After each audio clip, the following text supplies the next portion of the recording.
विनेश बजरंग के लिए ही नहीं, हर खिलाड़ी के लिए नसीहत। साक्षी का बयान, रेसलर ने राजनीति पर कही मन की बात। हरियाणा चुनाव में कितना मजबूत करेगा कांग्रेस का हाथ। भारत की नामी गिरामी पहलवानों में शुमार विनेश फोगाट और बजरंग पुनिया ने शुक्रवार राजनीति के अखाड़े में औपचारिक तौर पर कदम रख दिया। काफी दिनों से विनेश और बजरंग को लेकर कयासबाजी का दौर चल रहा था। अब उनको लेकर अटकलबाजियों का दौर थम चुका है। दोनों ने सीनियर लीडर्स की मौजूदगी में कांग्रेस का दामन थाम लिया। विनेश और बजरंग के हरियाणा विधानसभा चुनाव में उतरने की बात भी कही जा रही है। दोनों पिछले साल भारतीय कुश्ती महासंघ के पूर्व प्रमुख बृजभूषण सिंह द्वारा कथित यौन उत्पीड़न के खिलाफ विरोध प्रदर्शन में सबसे ज्यादा आगे थे। चुनाव से पहले दोनों के कांग्रेस में शामिल होने के बाद पार्टी के लिए बड़ी मनोवैज्ञानिक बढ़त के तौर पर देखा जा रहा है। पार्टी ज्वाइन करने के बाद विनेश ने कहा कि ये उनके लिए गौरव का क्षण है। उन्होंने कहा कि वे खिलाड़ियों का साथ देंगे और उनकी आवाज उठाने में पीछे नहीं हटेंगे।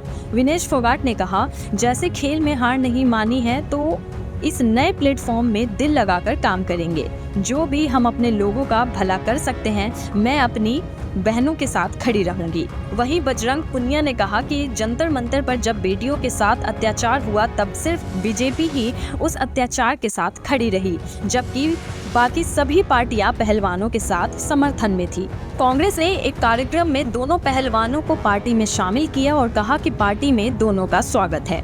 पार्टी में शामिल होने से पहले विनेश और बजरंग ने कांग्रेस अध्यक्ष मल्लिकार्जुन खड़गे से मुलाकात की। इससे पहले दोनों ने बुधवार को वरिष्ठ कांग्रेस नेता और लोकसभा में विपक्ष के नेता राहुल गांधी से मुलाकात की थी। हरियाणा विधानसभा चुनाव से पहले हुई राहुल गांधी के साथ मुलाकात ने उनके राजनीति में आगे आने और चुनाव लड़ने की चर्चाओं को और तेज कर दिया था। खड़गे ने एक तस्वीर के साथ ट्वीट किया जिसमें लिखा था, हमारे प्रतिभाशाली चैंपियन विनेश फोगाट और बजरंग पुनिया से 10 राजाजी मार्ग पर मुलाकात, जिन्होंने दुनिया में भारत को गौरवान्वित किया है। हमें आप दोनों पर गर्व है। विनेश फोगाट और बजरंग पुनिया के राजनीति में जाने पर साक्षी मलिक ने बड़ा खुलासा किया है। साक्षी मलिक ने बताया कि राजनीतिक दलों की ओर से मुझे भी ऑफर मिला था। साक्षी ने कहा, मुझे भी प्रस्ताव मिला था, लेकिन मैंने जिस चीज की शुरुआत की है उसे अंत तक देखना चाहती हूँ।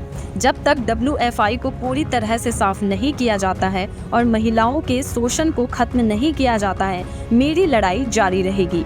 इस संघर्ष में सच्चाई और शुद्धता है, इसलिए यह जारी रहेगी। विनेश फोगाट और बजरंग पुनिया दोनों हरियाणा की राजनीति में सरदार जाट बिरादरी से संबंध रखते हैं। हरियाणा में रोहतक, सोनीपत, हिसार, भिवानी, जिंद, कैथल, चरखी, दादरी और सिरसा तक जाट समुदाय ही कई विधानसभा सीटों पर जीत हार का फैसला करता है। हरियाणा की 90 विधानसभा सीटों में से इन इलाकों के 36 विधानसभा सीटों पर जाट वोटर्स निर्णायक साबित होते हैं। इसलिए कांग्रेस ने हुड्डा परिवार की पैरवी, सहानुभूति लहर और जाट समुदाय के वोटों की उम्मीद में विनेश फोगाट के पक्ष में दांव लगाया है। Bureau report, times of dessert.